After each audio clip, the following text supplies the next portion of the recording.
지난밤에 건물이 흔들려 급히 책상 밑으로 피하는 그런 꿈을 꿨는데요. 실제로 막 건물이 흔들리는 것 같았습니다. 그렇게 느꼈어요. 여러분, 이처럼 잠자는 동안에 깨어 있을 때처럼 여러 가지 사물을 보고 듣고 느끼는 이런 정신 현상을 꿈이라고 하죠. 성인의 경우는 4번에서 6번 정도 두뇌 활동이 활발해지는 그 렘 수면의 상태에 이르게 되는데 바로 이때 꿈을 꾼다는 겁니다. 하지만 대부분 꿈은 곧 잊혀지고 마는데 이제 그러다 보니까 실제로 실현될 가능성이 아주 적거나 없는 허무한 기대나 생각을 또 꿈이라고 말하기도 합니다. 다시 말하면 이제 덧없음, 헛됨을 뜻하는 의미로 오늘 우리가 꿈이라는 말도 사용하는데, 그래서 이제 남가일몽이라는 말도 있죠. 남가일몽은 순우분이라는 사람이 남가군에서 태수 노릇을 하며 평생을 지나다가 이제 느그막 고향 땅으로 돌아왔는데 알고 보니까 이게 다 낮잠을 자면서 결국 꾼 꿈이었다. 거기서 유래된 말입니다. 그리고 또 비슷한 말로 한단지몽이라는 것도 있는데, 노생이라는 선비가 온갖 고생을 하면서 입신양명을 했습니다. 그런데 정신을 차리고 보니까 그게 한단이라는 마을의 장터에서 술을 먹고 졸다가 꾼 꿈이었다. 여기서 유래된 말이죠. 여러분, 이처럼 덧없음, 허무함을 뜻할 때 사람들은 꿈이라는 말을 사용합니다. 그런데 성경도 동일합니다. 성경도 그 덧없음을 뜻할 때 꿈이라는 말씀을 사용하는데, 욥기 20장 8절을 보면 그렇게 기록하죠. 그는 꿈같이 지나가니 다시 찾을 수 없을 것이요 밤에 보이던 환상처럼 쫓겨가리라 말씀합니다. 여러분, 이 말씀은 나아마 사람 소발의 말인데, 소발은 악인이 이와 같다는 겁니다. 악인의 자랑도 잠시고 그 즐거움도 잠시다. 한순간의 꿈처럼 순식간에 그 자랑도 그 즐거움도 사라지고 말 것이다. 그렇게 지금 말을 하는 겁니다.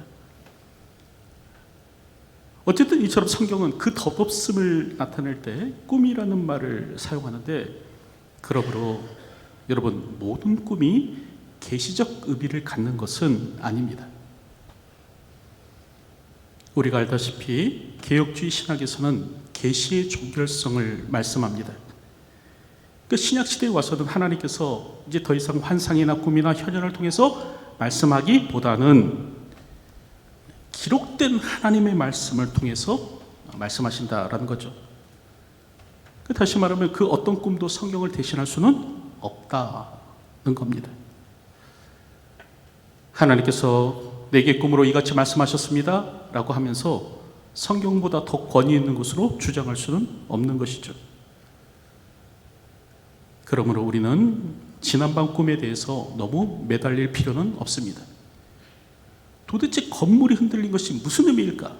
이걸 놓고 골몰할 이유는 없는 것이죠. 하지만 구약 시대는 조금 달랐습니다.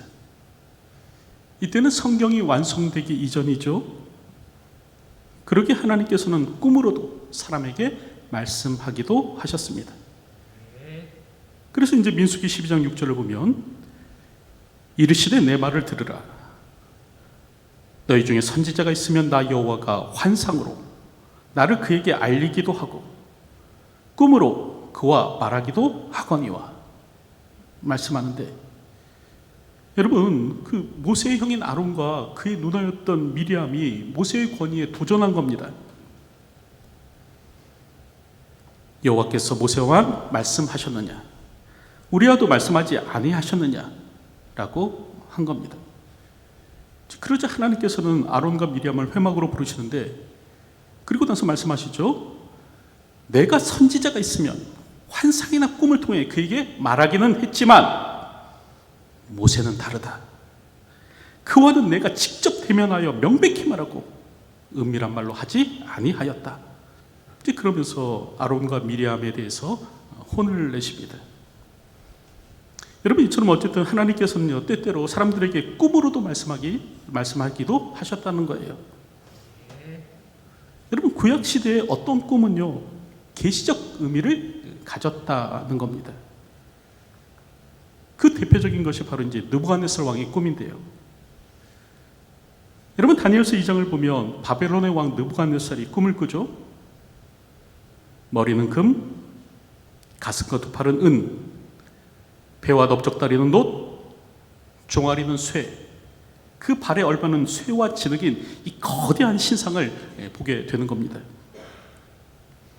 그럴 때 이는 앞으로 일어날 나라들에 대한 하나님의 계시였는데, 여러분, 금은요 바벨론을 뜻하고요, 은은 메데와 페르시아를 뜻합니다. 그리고 이제 놋은 그리스, 쇠는 로마, 그리고 쇠와 진흙은 이제 열국을 뜻하는데, 이러한 나라들이 일어날 것을 하나님께서 미리 보여주신 것이죠. 이처럼 하나님께서는 구약시대에는 꿈을 통해서도 자신의 뜻을 계시하기도 하셨는데, 그럴 때 이제 오늘 본문의 경우도 마찬가지입니다. 지난주에 살펴본 바와 같이 이집트의 파라오가 꿈을 꾸죠. 첫 번째 꿈은 나일 강가에 아름답고 살찐 7 암소가 있는 겁니다. 그런데 갑자기 흉하고 파리한 7 암소가 나타나더니 이 아름답고 살찐 7 암소를 잡아먹는 그런 꿈이었습니다. 그리고 두 번째 꿈은 한 줄기에 무성하고 충실한 7 이삭이 달렸는데, 가늘고 동풍에 바짝 마른 7 이삭이 나타나더니 이 무성하고 충실한 7 이삭을 삼켜버린 겁니다. 이 같은 꿈을 꾸었죠. 그럼에도 애굽에는 이를 해석할 자가 없었습니다. 바로가 애굽의 현인과 점술가들을 모아서 꿈에 대해서 말했지만 그것을 해석하는 자가 없었습니다. 이로 인해서 이제 바로의 궁궐에는 큰 혼란이 찾아오는데, 이때 술 맡은 관원장이 요셉을 기억해내죠. 그리고 바로에게 말을 합니다. 내가 오늘 내 죄를 기억하나이다. 바로께서 종들에게 놓아사 나와 떡 굽는 관원장을 친위 대장의 집에 가두셨을 때, 나와 그가 하룻밤에 꿈을 꾼즉 각기 뜻이 있는 꿈이라. 그곳에 친위 대장의 종된 히브리 청년이 우리와 함께 있기로 우리가 그에게 말하며 그가 우리의 꿈을 풀되 그 꿈대로 각 사람에게 해석하더니 그 해석한 대로 되어 나는 복직되고 그는 매달렸나이다. 다시 말하면 그 히브리 청년의 해석대로 그대로 이루어졌더라, 그렇게 말을 한 겁니다. 이에 요셉이 바로 앞으로 급히 불려오게 됩니다. 그럴 때 창세기 41장 14절을 보면요, 이렇게 기록하는데요. 이에 바로가 사람을 보내어 요셉을 부르매 그들이 급히 그를 옥에서 내놓은지라. 요셉이 곧 수염을 깎고 그 옷을 갈아입고 바로에게 들어가니. 그럴 때 우리는 여기서 좀 입고라는 이 말씀을 좀 주목해 볼 필요가 있는데, 여러분, 요셉 기사에서 옷은 요셉의 운명과 관련하여 매우 중요한 모티브로 사용됩니다. 창세기를 보면 이 요셉의 삶에 거대한 전환이 있을 때마다 이 옷이 등장하는데, 창세기 37장을 보면 요셉의 채색 옷이 벗기우죠. 그리고 요셉은 노예로 팔려갑니다. 또 창세기 39장을 보면 이 보디발의 아내에 의해서 요셉의 옷이 벗겨져요. 그리고 나서 그는 또 감옥으로 가게 됩니다. 이처럼 이 요셉이 구덩이에 빠질 때마다 그의 옷이 벗겨졌음을 성경이 말씀하는데, 여러분, 오늘 본문에서는 반대인 겁니다. 이제 그가 옷을 입고 라고 말씀하는 거죠. 여러분, 그럴 때 이는 그의 삶에 커다란 반전과 변화가 있을 것을 암시해 주는 것입니다. 이제 요셉은 어떻게 될 것인가? 그것에 대해서 창세기 41장 41절부터 43절은 다음과 같이 기록하던데요. 바로가 또 요셉에게 이르되 내가 너를 애굽 온 땅의 총리가 되게 하노라 하고 자기의 인장바지를 빼어 요셉의 손에 끼우고 그에게 세마포 옷을 입히고 금사슬을 목에 걸고 자기에게 있는 버금수레에 그를 태우매 무리가 그 앞에서 소리 지르기를 엎드리라 하더라. 바로가 그에게 애굽 전국을 총리로 다스리게 하였더라. 여러분, 요셉이 애굽의 총리가 되었다는 겁니다.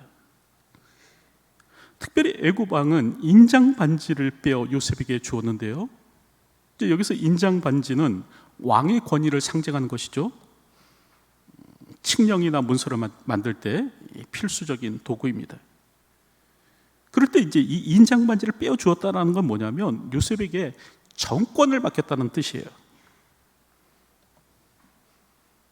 보디발이 요셉에게 자기 식료 외에는 모든 것을 위탁한 것처럼 감옥의 간수장이 요셉에게 맡긴 것은 그 무엇이든지 살펴보지 않은 것처럼 이제 애굽 왕도 요셉에게 모든 것을 맡기기로 결정했다라는 그런 뜻입니다. 더불어 요셉의 목에 금사슬을 걸어주는데 여기서 금은 권력, 왕권의 상징입니다. 그래서 그 동방 박사들이 아기 예수님께 예물을 드릴 때 무엇을 드립니까? 황금을 드리잖아요. 여러분, 황금을 드린 까닭은 뭐냐면 예수님의 왕권, 예수님의 왕되심을 고백하는 겁니다.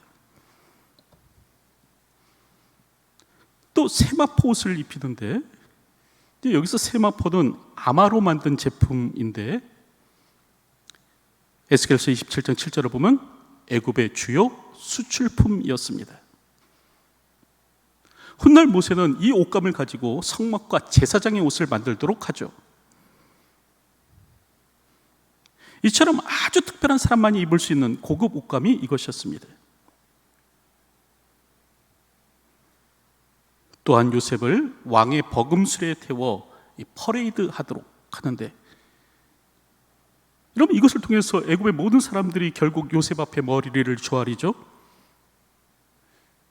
요셉의 탄 수레가 지날 때마다 모든 애굽인이 그 앞에서 엎드려야만 했습니다. 그럴 때 여기에서 우리가 보게 되는 것이 무엇입니까? 바로 하나님의 위로입니다. 하나님께서 그간 요셉의 모든 고난에 대해서 결국 위로해 주시더라, 보상해 주시더라 라는 거죠. 요셉은 지난 13년 동안 심한 고생을 했습니다. 우리가 알듯 요셉이 애굽의 종으로 팔려간 때가 나이 17살이었고 요셉이 애굽의 총리가 된 때가 이제 나이 30살이었죠. 그러니까 요셉이 무려 13년간을 보디발 집에서 종으로 또 감옥의 죄수로 그렇게 살았다는 겁니다. 그럴 때 이 13년은 결코 짧은 시간은 아니었습니다. 하지만 오늘 본문을 보면 하나님께서는 마침내 요셉의 모든 노고를 위로하여 주십니다. 애굽 왕이 내가 너보다 높은 것은 내 왕자뿐이니라 라고 말할 정도로 그를 높이 세우시죠. 여러분, 이처럼 오늘 우리가 참으면 하나님의 위로가 저와 여러분의 삶 가운데 임할 줄로 믿습니다. 그러기에 성경을 보면 바울도 참은 겁니다. 고난 가운데에서 인내한 겁니다. 우리가 알듯 고린도후서 1장을 보면요, 바울은 심에 겹도록 고난을 당하여 살 소망까지 끊어졌다라고 그렇게 말을 합니다. 이제 죽었구나, 스스로에게 사형 선고를 내릴 정도까지 되었는데 그럼에도 불구하고요, 바울은 무엇을 고백하는가?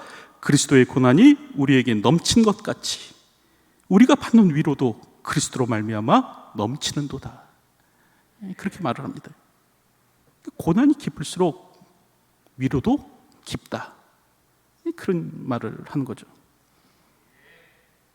그러면서 바울은요, 우리가 잠시 받는 환난에 경한 것이 지극히 크고 영원한 영광에 중한 것을 우리에게 이루게 함이니 라고 말을 하는데, 오늘 우리의 고난이 영원한 영광의 밑거름이 될 것이다, 그런 말을 하는 거예요.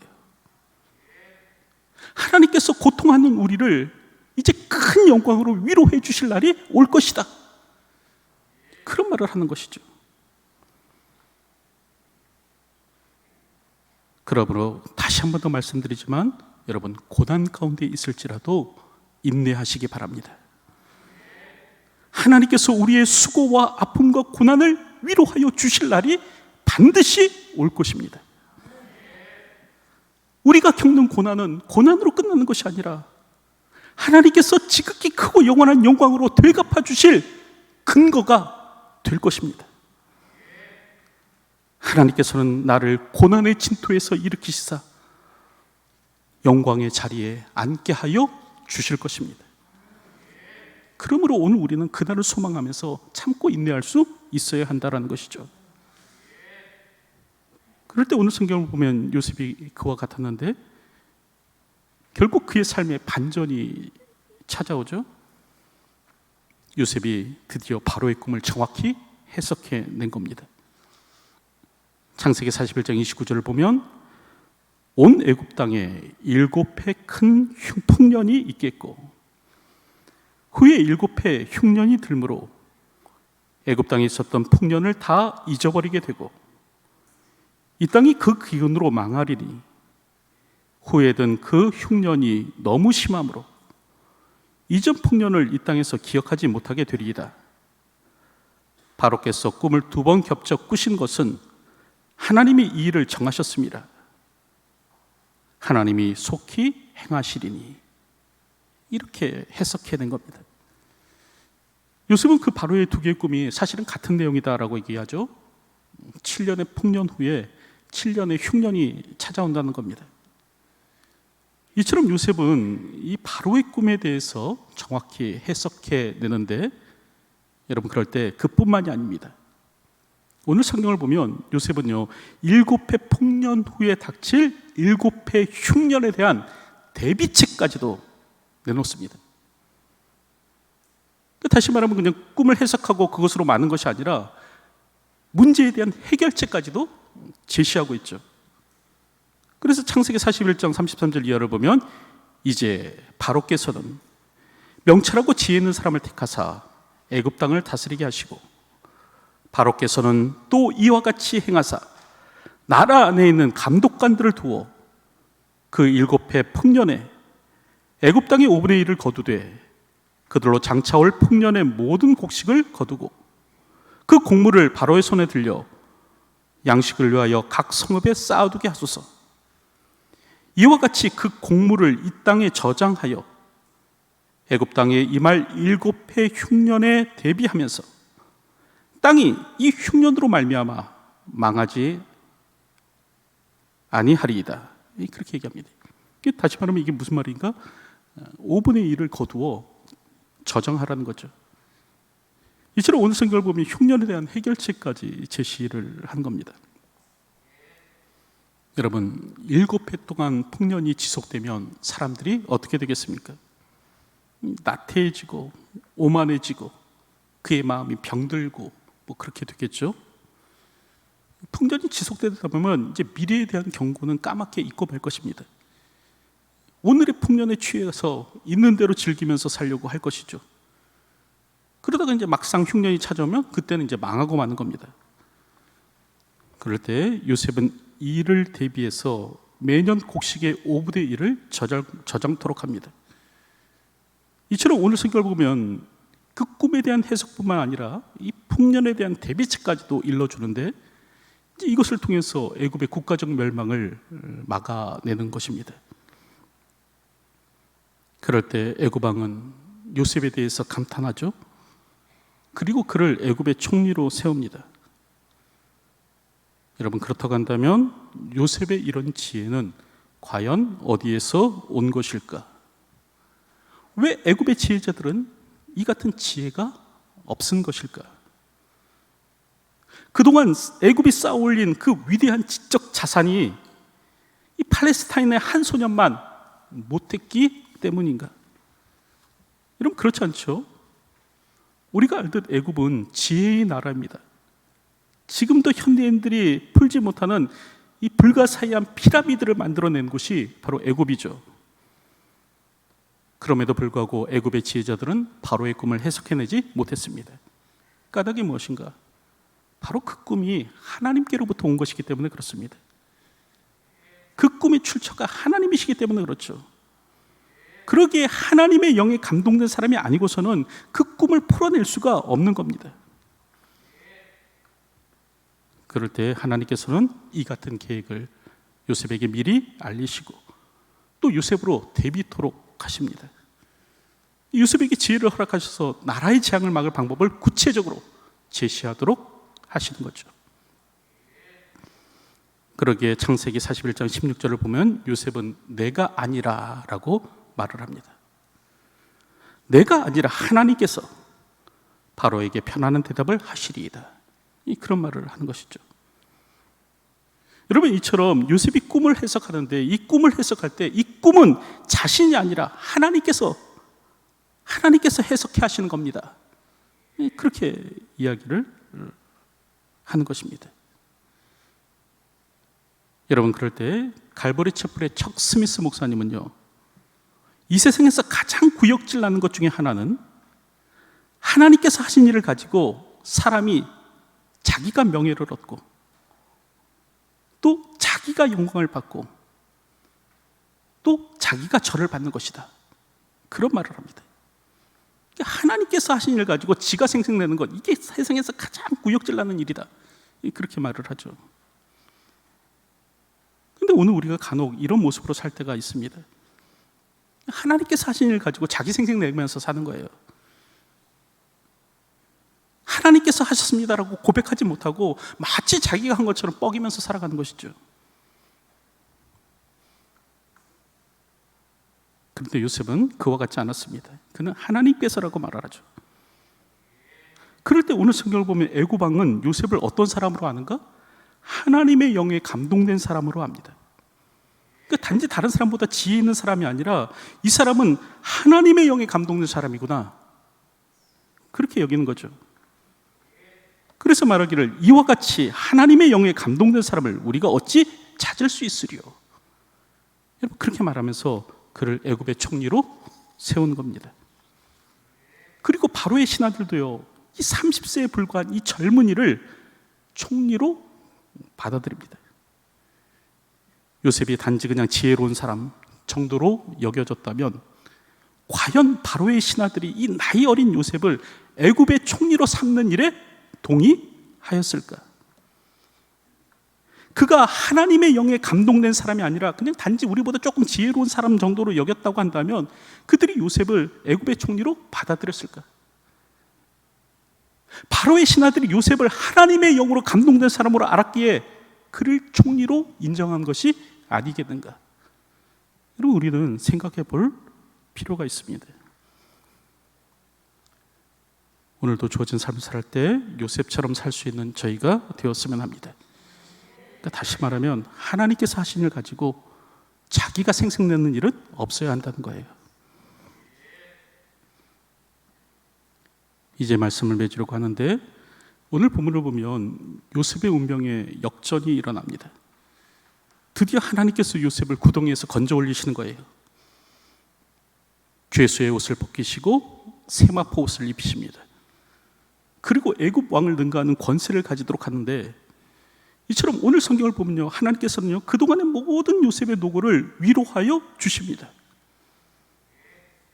그럴 때 이는 우리도 동일합니다. 하나님께서는 오늘 우리를 반드시 위로하여 주실 것입니다.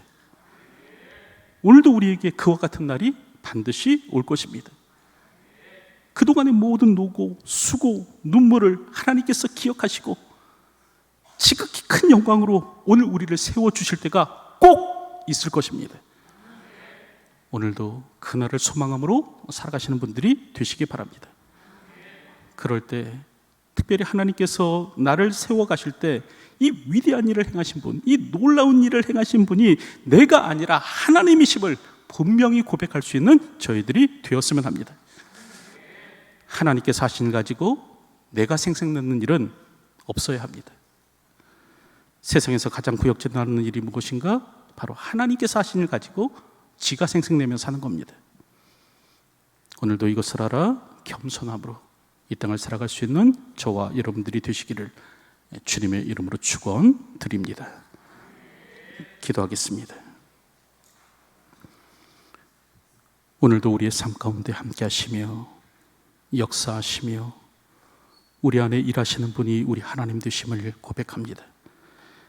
우리의 삶의 역전을 이루시며 우리의 운명을 뒤바꾸실 분이 하나님 되심을 고백하오니 오늘도 하나님의 위로를 기다리며 그날을 소망함으로 이 땅을 살아가는 삶이 되게 하여 주시옵소서.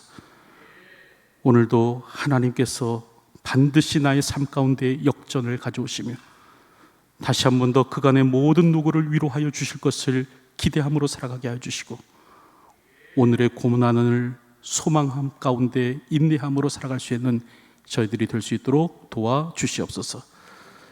특별히 하나님께서 우리를 위하여 크고 놀라운 일을 행하실 때 이 같은 일을 행하신 분이 하나님 되심을 분명히 고백하게 하여 주시고 하나님께서 하신 일을 가지고 내가 생색내는 일이 없도록 오늘도 겸손함으로 이 땅을 살아가는 주의 백성 되게 하여 주시옵소서. 오늘도 이러한 삶을 사는 저희가 되게 하여 주시옵소서. 예수님의 이름으로 기도하옵나이다. 아멘.